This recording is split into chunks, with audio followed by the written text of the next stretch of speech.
Hello everyone, एक बड़ा update है। ठीक है, जैसा कि आप लोग देख रहे हैं कि आप एसएससी ईआर जो ईस्टर्न रीजन है उसका साइट चेक कर सकते हैं। वहाँ पे कल ही एक अपडेट हुआ है 10 जून को, जिसमें हमें 10 जून नहीं 16 जून को अपडेट हुआ है कि जो फेज़ 7 का एग्ज़ाम हुआ था उसका डीवी स्टार्ट हो चुका है, जो कि 1 जुलाई से होगा। ठीक है, देखिए इसी सीक्वेंस में आज एक नोटिस आया है अभी जस्ट कि CHSL 2018 जो CHSL 2018 के जो भी एस्पायरेंट है उनका भी डीवी 2 जुलाई से 17 जुलाई तक किया गया है। ठीक है, जिसमें मेरा डीवी 12 जुलाई को पड़ा है। ठीक है, अच्छा, डीवी का मतलब क्या? Document verification. और डॉक्यूमेंट वेरिफिकेशन का मतलब ये कि आपको फिजिकली जाना होगा जहाँ पे आपका रीजन है, रिस्पेक्टिव रीजन में आपको जाना होगा। ठीक है, तो यहाँ से ये मतलब निकलता है कि एसएससी जो है अब अपना प्रोसेस सब स्टार्ट कर चुकी है।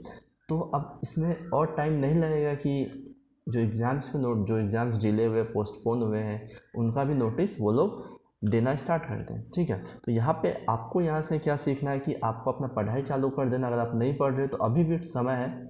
ठीक है, आप डेली 8 से 9 घंटा पढ़िए, अभी भी समय है कि आप कवर कर लो। ठीक है, और नेक्स्ट हम देखते हैं कि आगे मैं एग्ज़ाम का ही बात करूँगा। अभी अभी हम देख लेते हैं कोविड के बारे में। ठीक है, देखिए कोविड जो जिसका लगभग जो पीक पकड़ा था वो 8 मई को था। ठीक है, लगभग 4 लाख केस आए थे। और अभी ये जो है डेली परसों का केस है लगभग कि परसों 60,000 केस आया। मतलब कोविड जो है घट रहा है धीरे धीरे। ये सेकंड वेव जो अपने एंड पे है। ठीक है, और थर्ड वेव जो जैसा साइंटिस्ट और एनालिस्ट बोल रहे हैं कि इसे थर्ड वेव आएगा, तो वो तो अभी नहीं है। लेकिन आप लोग जैसा देखे थे कि फर्स्ट वेव जो आया था मार्च में आया था, मार्च के बाद वो सितंबर अक्टूबर तक ढीला हुआ था, लूज़ हुआ था। उसके बाद नवंबर दिसंबर जनवरी ये 2-3 महीना एग्ज़ाम हुआ था। ठीक है, बाकी जो भी होना था डीवी एग्ज़ाम्स रिजल्ट सब हो रहा था। लेकिन बीच में फिर सेकंड वेव स्टार्ट हुआ। तो अभी वो ये वही समय है जो फर्स्ट वेव के अंत में था। ठीक है, कि अभी फिर 3-4 महीना आपको फ्री सब कुछ ओपन हो जाएगा, एग्ज़ाम्स होंगे, डीवी होगा। और अभी जो एग्ज़ाम्स है ना, अब एग्ज़ाम्स भी आ जाते हैं प्रॉपर। जैसे एसएससी CHSL का एग्ज़ाम्स जो 2020 चल रहा था, जिसका कुछ शिफ्ट का एग्ज़ाम नहीं हुआ था, और CGL 2020 का एग्ज़ाम होना भी बाकी है, जो आपका 29 मई से 7 जून तक चलना था, जो गया। ठीक है, जिसको पोस्टपोन किया गया है। तो MTS का भी नोटिस दे चुका था, उसका भी एग्ज़ाम्स होना बाकी है। तो अभी जो स्टार्ट होगा ना, आप समझ लो कि अभी है जून, 17 जून है अभी। ठीक है, 17 जून है। जुलाई जुलाई तक में आपका सारा नोटिफिकेशन आ जाएगा। और उसके 2 महीना बाद सितंबर अक्टूबर में एग्ज़ाम्स का जो बौछार है वो स्टार्ट होगा। जैसे कोविड पीक पकड़ा था ना, वैसे ही एग्ज़ाम्स पीक पकड़ेगा ये सितंबर अक्टूबर से। ठीक है, और 2-3 महीना में इतना एग्ज़ाम हो जाएगा। CHSL, MTS, CGL, CPO, SBI clerk, IBPS, RRB, मतलब DSSB, DFCCIL, मतलब धड़ल्ले, मतलब एग्ज़ाम्स का जो एक एग्ज़ाम्स का पीक पकड़ रहे हैं। जैसे कोविड पीक पकड़ा था वैसे एग्ज़ाम्स का पीक होगा। तो ये आपके लिए गोल्डन अपॉर्चुनिटी होगा। ठीक है, इस समय को अगर आप मिस करते हैं तो शायद आपको बाद में रिग्रेट हो, है ना। तो आप अपने लाइफ में जो है सबसे ज़्यादा जो इम्पोर्टेंस है वो अभी कैरियर को दीजिए। ठीक है, और अगर गरीब है तो आप खुद ही समझ रहे हैं ना, गरीब तो खुद ही समझते हैं, या मिडिल क्लास लोग समझ जाते हैं हमारे लिए क्या इंपॉर्टेंस है। ठीक है, नेक्स्ट बात ये है कि SSC nic.in पे लास्ट जो अपडेट हुआ 10 जून को, है ना, आपको 2 से 3 दिन के अंदर ही एक और अपडेट देखने को मिलेगा एसएससी के ही साइट पे कि शायद जो CHSL कैंसिल हुआ था ना, उसका डेट को वो लोग इशू कर दें। ठीक है, उसका डेट को वो लोग वापस इशू कर दे कि ये जो कैंसिल मतलब पोस्टपोन हुआ था उन लोगों का एग्ज़ाम अब होगा। ठीक है, अब आगे बात करते हैं। ठीक है, अभी देखिए मैं आपको छोटा सा स्ट्रेटजी भी बताता हूँ कि अभी ये 2-3 महीना है, सितंबर अक्टूबर में एग्ज़ाम होना है। अभी जून है, जुलाई अगस्त सितंबर, लगभग 2-3 महीना है आपके हाथ में। तो आप एसएससी की तैयारी को कैसे करें? ठीक है, तो पहली बात तो 4 सेक्शन है ना, मैथ्स है, इंग्लिश है, रीजनिंग है और जीके है। तो मैथ्स में आपको क्या करना है कि आप डेली एक मॉक लगाना स्टार्ट कर दो। आप जो भी रिस्पेक्टिव एग्ज़ाम का तैयारी कर रहे हो उसका मॉक टेस्ट एक स्टार्ट कर दो, है ना। अगर डेली एक नहीं होता तो सप्ताह में कम से कम 3 मारना है। ठीक है, 3 से 4 मारना ही है सेट को। जो क्योंकि सेट क्या होता है कि आपको नॉलेज तो बहुत है, लेकिन नॉलेज का इम्प्लीमेंटेशन मेन होता है ना। नॉलेज का इम्प्लीमेंटेशन कैसे करना है एग्ज़ाम में, टाइम मैनेजमेंट कैसे करना है exam is not only about knowledge. ठीक है, it is also about the time management. आपका स्किल्स आप कैसे वहाँ पे यूज़ कर रहे हैं ना। सिर्फ स्किल एग्ज़ाम नहीं है कि आपको कितना ज्ञान है। आपका एग्ज़ाम इसलिए भी लिया जाता है कि क्या आप ऑफिस में जब काम करोगे क्या आपको गिवन टास्क जो होगा वो समय में कर लोगे या प्रेशर झेल लोगे, है ना। तो इसीलिए एग्ज़ाम होता है। तो ये छोटा सा अपडेट था, क्योंकि ये गेस है जस्ट, क्योंकि एसएससी के साइट पे अभी रिलीज़ होना स्टार्ट हुआ है। और ये गेस ऐसे लगा क्योंकि डीवी के लिए अगर आप बुला रहे हो, इसका मतलब क्या है कि आप अगर कोई आदमी अगर दूर रह रहा है तो वो अपने, इसमें मेरा कोलकाता पड़ा है तो मैं यहाँ से 12 घंटा का रास्ता 600 किलोमीटर है कोलकाता, तो 600 किलोमीटर जाऊँगा। लेकिन एग्ज़ाम्स तो सामने ही होता है, सिटी में ही हो जाता है ना, लगभग 10-15 किलोमीटर पे। तो आपको अगर 600 किलोमीटर बुला सकते हैं तो 10-15 किलोमीटर आपको एग्ज़ाम देने नहीं भेज सकते।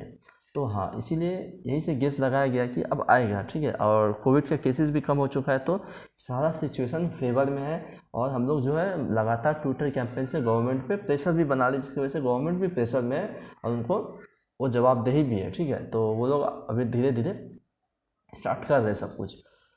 देखिए अभी जैसे कि एसएससी एमटीएस जो 19 हुआ था, एसएससी एमटीएस 2019, उसका भी जो ज्वाइनिंग्स है वो चल रहा है। कुछ कुछ डिपार्टमेंट में ज्वाइनिंग हो चुका है, कुछ कुछ में नहीं हुआ है ना। जिस डिपार्टमेंट में ज़्यादा मतलब ज़्यादा वैकेंसी था उसका भी लेट हो रहा है, क्योंकि जो डॉजियर उन लोगों को वापस रीड आउट करना पड़ता है ना, एक गो थ्रू करना पड़ता है। तो वहाँ गलती हो जाएगा तो आपका जो डॉक्यूमेंट है ऑफिस के पास वो गलत जाएगा, है ना। या हो सकता है आपको वो लोग वाइप आउट कर दे, आपको देखे ही नहीं। तो इसीलिए वो लोग थोड़ा समय ले रहे हैं ज्वाइनिंग के लिए, ठीक है। अब नेक्स्ट एक और बात है कि एसबीआई का जो एग्ज़ाम है, ठीक है, एसबीआई का एग्ज़ाम जो है आप लिख के ले लो, जुलाई में एग्ज़ाम हो जाएगा। प्री एग्ज़ाम जुलाई में हो जाएगा, मेंस भी होने का बहुत ज़्यादा प्रोबेबिलिटी है, ठीक है। तो आप लोग एसबीआई का तैयारी करें तो उसका भी पढ़ना स्टार्ट करें। मॉक टेस्ट बहुत इंपॉर्टेंट है, आप लोग मॉक टेस्ट को मारें, ठीक है। मॉक टेस्ट डेली लगाने की कोशिश करें, ठीक है। क्योंकि अभी ये जो 2-3 महीना है यहाँ पे आपको अपना तैयारी को एज देना है, ना कि और नॉलेज गेन करना है ना। नॉलेज गेन करने के लिए ज़िंदगी बचा है, और अब ये 1-1.5 साल से तो नॉलेज ही गेन किया, अब एग्ज़ाम में उसको इम्प्लीमेंट करने का तरीका ढूंढना है, ठीक है, ठीक है। और एक लास्ट बात ये है कि आप अगर देखोगे तो लगभग सभी स्टेट जो है, जैसे हरियाणा ने भी अपना जो इंस्पेक्टर, सब इंस्पेक्टर, जो भी गवर्नमेंट सर्विसेज होता है हरियाणा स्टेट का, वो उसका फॉर्म्स को रिलीज़ कर दिया है। यूपी ने कर दिया है, बीपीएससी मतलब बिहार ने किया है, ठीक है, राजस्थान ने किया है, कोस्ट गार्ड, ये लोग सभी मतलब सब स्टेट धीमे धीमे जो है अपना वैकेंसी को रिलीज़ कर रहे हैं। इसका मतलब क्या है कि इन स्टेट में जो कंडीशन स्टेबल है, हालांकि कहीं कहीं कंडीशन स्टेबल नहीं है, तो उनके लिए वो लोग क्या करेंगे, थोड़ा लेट होगा एग्ज़ाम, लेकिन हो जाएगा, ठीक है। अभी नेक्स्ट बात रहा आरआरबी ग्रुप डी और एनटीपीसी का। तो आप लोगों को पता है एनटीपीसी का एग्ज़ाम चल रहा था, जो कि 3 से 4 महीने से एग्ज़ाम चल रहा था, ठीक है। रेलवे का हाल आप तो जानते ही हैं। तो जो 3-4 महीने से एग्ज़ाम चल रहा था, लेकिन जिसका शायद फेज़ 7 या 8 नहीं हुआ था, तो वो पहले होगा, ठीक है। उसी के जस्ट 1 महीना बाद, 1 से 1.5 महीना बाद ग्रुप डी स्टार्ट हो जाएगा। तो ये आप समझ लो अगले साल ही होना है, जनवरी में, ठीक है। इसका अभी कोई चांस नहीं है। एनटीपीसी हो जाएगा ये अक्टूबर-नवंबर में, और आपके जनवरी से ग्रुप डी शायद स्टार्ट हो जाए, वो भी 5-6 महीना एग्ज़ाम चलेगा ना, क्योंकि लगभग एनटीपीसी में 1.5 करोड़ बच्चा फॉर्म भरे थे और ग्रुप डी में 1.2 करोड़ के आसपास। तो रेलवे वाले भी सतर्क हो जाओ, आपके लिए थोड़ा ज़्यादा समय है, तो ज़्यादा समय को आप ज़्यादा अच्छे से यूटिलाइज करने का सोचो और अपना 100% रिजल्ट दो, ठीक है। तो यही सब कुछ अपडेट था, कुछ एनालिसिस था जो मैं आपके साथ शेयर किया, ठीक है। तो और तो कुछ नहीं है, ठीक है। अच्छा, मैं स्ट्रैटेजी तो बताया नहीं। देखिए आप क्या करिए, मॉक टेस्ट मारिए। सबसे पहला आपको मॉक टेस्ट से क्या होगा, आपका टाइम मैनेजमेंट होगा, प्रेशर को झेलना सीखेंगे आप, है ना। और आप जो theory, formula, concept, important result जो भी पढ़े उसको इम्प्लीमेंट करना सीखेंगे। ये 4 चीज़ आप मॉक से सीख जाएंगे। अच्छा, दूसरा बात क्या होगा कि आपने अगर कुछ पढ़ा है तो उसका रिविज़न होगा, अगर आप उस क्वेश्चन को वहाँ पाते हैं, ठीक है। ये हुआ मॉक का बात, ठीक है। अब देखिए मैथ्स में क्या करना है आपको कि जो भी चैप्टर है, जैसे कि मैं टाइम एंड वर्क लिया, तो टाइम एंड वर्क का जो इजी क्वेश्चंस को नहीं करना है, एक मॉडरेट लेवल का जो क्वेश्चंस है उसको आप डेली एक टाइम सेगमेंट बनाइए, डेली, ठीक है, डेली बनाओ। और उसमें जैसे कि इस हाफ एन आवर में मैंने जो सोचा है मैथ्स के लिए वो चैप्टर करूँगा, एक दिन का डेली बांधो, ठीक है। ऐसे अगले दिन मैं बोला टाइम, स्पीड एंड डिस्टेंस, तो उस हाफ आवर में वो 15-20 बेस्ट क्वेश्चन जो अलग अलग कॉन्सेप्ट को टच करते हुए निकलता है वो सारा को आप कर लो, ताकि उससे क्या सारा कॉन्सेप्ट एक बार रिवाइज हो जाए, ठीक है। जैसे अगले दिन अब मैं अलजेब्रा लिया, ठीक है, तो अलजेब्रा का भी वो 25 से 50 क्वेश्चन लो, जिसमें मैं सारा क्वेश्चंस को मतलब टच कर लो, कॉन्सेप्ट रिवाइज हो जाए, जैसे सिमेट्रिसिटी रिवाइज हो जाए, पोलिनोमियल का रिवाइज हो जाए, है ना, वैल्यू पुटिंग हो जाए, और फार्मूला बेस्ड जो है वो हो जाए, ठीक है। तो ये मैथ्स का आप इस तरीके से कर सकते हो, और बाकी मॉक तो है ही। और आप जो मतलब कि जो भी आपने फार्मूलाज लिखा है, जो भी एडवांस मैथ का, क्योंकि आप लोग देख रहे हो ज्योमेट्री, अलजेब्रा, ट्रिग्नोमेट्री को डायरेक्ट फार्मूला पर लोग क्वेश्चंस को पूछ रहे हैं, तो आप क्या करो कि फार्मूला को डेली रिवाइज करो। आप क्या करो, हाफ एन आवर से 45 मिनट डेली, या वीक में 4 दिन, ठीक है, आपको फार्मूलाज को देखना है। क्योंकि देखिए मैथ्स का स्पीड होना एग्जाम में बहुत इंपॉर्टेंस है ना। मैथ्स का स्पीड आपको बहुत इंपॉर्टेंस है। चलिए अब नेक्स्ट करते हैं इंग्लिश। इंग्लिश में क्या करना है कि आपने देखिए इंग्लिश को बेसिकली हम लोग 3 पार्ट में बांटते हैं। पहला ग्रामर, कंप्रहेंशन, और तीसरा है वोकेबुलरी। कंप्रहेंशन में ही अंडरस्टैंडिंग आ जाता है, ठीक है। तो अंडरस्टैंडिंग तो आप 2-3 महीना में बना नहीं सकते हो, या बना हुआ है तो अच्छा है, अगर नहीं हुआ है जिनके लिए मैं वो बोला है ना। क्योंकि देखिए सुबह उठ के योगा करना है, सुबह उठ के एक्सरसाइज करना है, सुबह उठ के ग्राउंड जाना है, ये तो सब सिखा दिए, उससे दिन अच्छा जाएगा।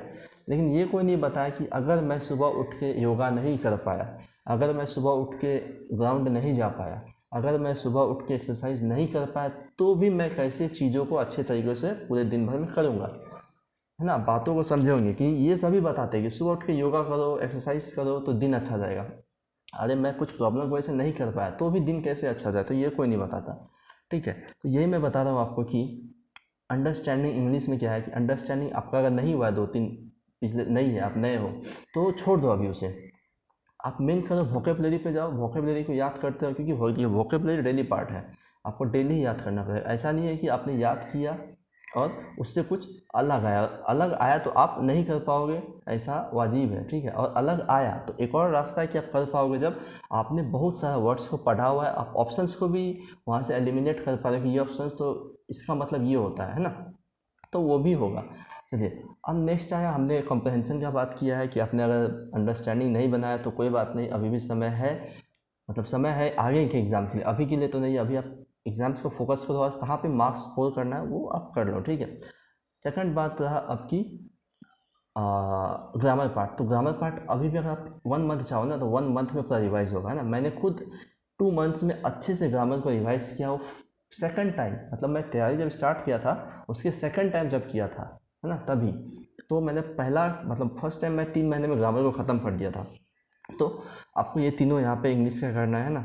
और मॉक टेस्ट में तो आपको आएगा ही, जो भी सॉल्व करना है क्वेश्चंस का। मॉक टेस्ट का जो भी वर्ड्स आएगा, जो भी 1 वर्ड सब्स्टिट्यूशन, जो भी ये सब जो आएगा वो सब आप याद करके रखोगे, ठीक है। और देखो इंग्लिश में एक्टिव पैसिव नरेशन, इसका 2 से 3 क्वेश्चन प्री में आएगा ही, ठीक है, प्रीलिम्स में आएगा ही।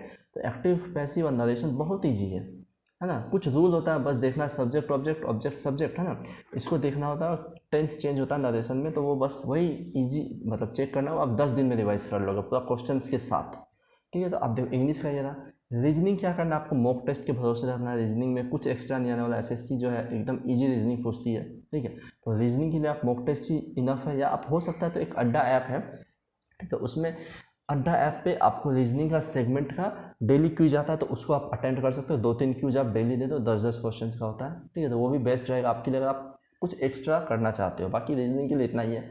लास्ट है जीके, ठीक है। देखिए जीके भी अब ऐसा नहीं है कि आप नया पढ़ोगे, अब 2 से 3 महीना एग्ज़ाम है, आप नया पढ़ना है तो आप दिन में आधा घंटा का स्लॉट, 1 घंटा का स्लॉट निकालो कि इसमें मैं कुछ नया पढ़ूंगा। बाकी जो मेजॉरिटी ऑफ टाइम है, मीन्स लाइन शेयर, आपको जो समय का लाइन शेयर है, मतलब कि ज़्यादा भाग समय आपको क्या पे देना है कि आपने जो पढ़ा है उसको रिवाइज करना है वापस, है ना। चाहे वो आपने लूसेंट पढ़ा है, चाहे आपने घटना चक्र पढ़ा है, चाहे आपने कोई भी किरण का ऑब्जेक्टिव लगा है, कोई भी, तो उसको रिवाइज करने में ज़्यादा समय दें, ठीक है। तो ये 4 सब्जेक्ट को ऐसे पढ़ना है, मॉक टेस्ट लगाना है और अपना मार्क्स को एनालाइज करते चलना है कि आगे एग्जाम्स में और मतलब मार्क्स को कैसे बढ़ा सकें हम, ठीक है। इसको अपने आप को एनालाइज करना है, क्योंकि देखिए सबका जो स्ट्रैटेजी होता है एग्जाम का एक नहीं होता है ना। 5 में एक है क्या, नहीं है। तो ऐसे ही सबका स्ट्रैटेजी अलग होता है, किसी को कुछ करके, जैसे मैं आपको मॉक टेस्ट का सलाह दे रहा हूँ, मैं खुद मॉक टेस्ट उतना नहीं मारता, मैं सब वीक में 1 मारता हूँ, क्योंकि मैं बिना मॉक टेस्ट के ही मेरा जो एडजस्टमेंट है बना हुआ है, ठीक है।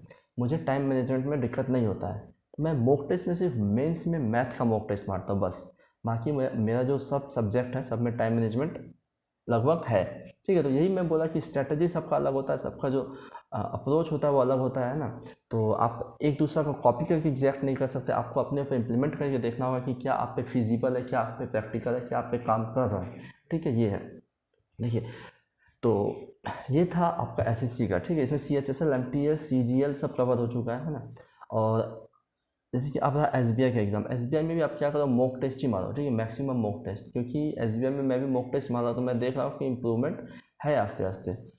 नेक्स्ट है IBPS RRB, तो उसका सिलेबस तो मुझे उतना नहीं पता है, ठीक है। और बाकी बाकी आप लोग पढ़ते हो, देखो एग्ज़ाम होना है, अब हो जाएगा 2-3 महीने में, सारा नोटिस दे के स्टार्ट हो जाएगा एग्ज़ाम। यही 2-3 महीना आपके लिए गोल्डन अपॉर्चुनिटी है, तो आप लोग इस समय को वेस्ट नहीं करें और पढ़ें, ठीक है। तो चलिए अभी के लिए इतना रखते हैं। Thanks for watching the video. आप इस वीडियो को सब जगह शेयर कर दें। और हमारा इस चैनल पे प्रैक्टिस बैच जो चल रहा था वो शायद अभी 1-2-3 महीने नहीं चलेगा, क्योंकि आप जानते हो कि एग्ज़ाम्स आ चुका है, तो मुझे भी पढ़ना है एग्ज़ाम्स के लिए, है ना। तो शायद नहीं आ पाए, ऐसे मैं ट्राई करूँगा कि 3-4 दिन पे इंटरमिटेंटली मैं ढालने का कोशिश करूँ, ठीक है। तो चलिए, और मैं टाइम एंड वर्क का भी पूरा दिया हूँ, आप देख सकते हो, है ना। और 30 क्लासेस प्रैक्टिस बैच में हुआ है, जिसमें 600 क्वेश्चन है, ठीक है। तो 600 क्वेश्चन को भी आप एक बार लगा सकते हो, सब इंपॉर्टेंट है, ठीक है। कुछ भी मतलब कि बकवास ऐसा नहीं है ना। आप जब देखोगे क्वेश्चंस को, या PDF भी डाउनलोड करके आप सॉल्व कर सकते हो। तो PDF के लिए टेलीग्राम चैनल पे जुटे, टेलीग्राम चैनल का आप सर्च करोगे मैथ्स विथ आनंद शर्मा बिना स्पेस के, तो आपको मिल जाएगा वो चैनल, ठीक है। तो उसको में आप ऐड हो जाए, और इस वीडियो को सब जगह शेयर कर दें, क्योंकि देखिए इसमें मैं शॉर्ट वीडियो में आपको एजम्पशन दिया एग्ज़ाम्स का कब हो सकता है, और क्या क्या प्रोबेबिलिटी है एग्ज़ाम्स का, डेट का, और क्या स्ट्रैटेजी होना चाहिए शॉर्ट में, ठीक है। तो अभी के लिए इतना रखते हैं। धन्यवाद और नमस्कार।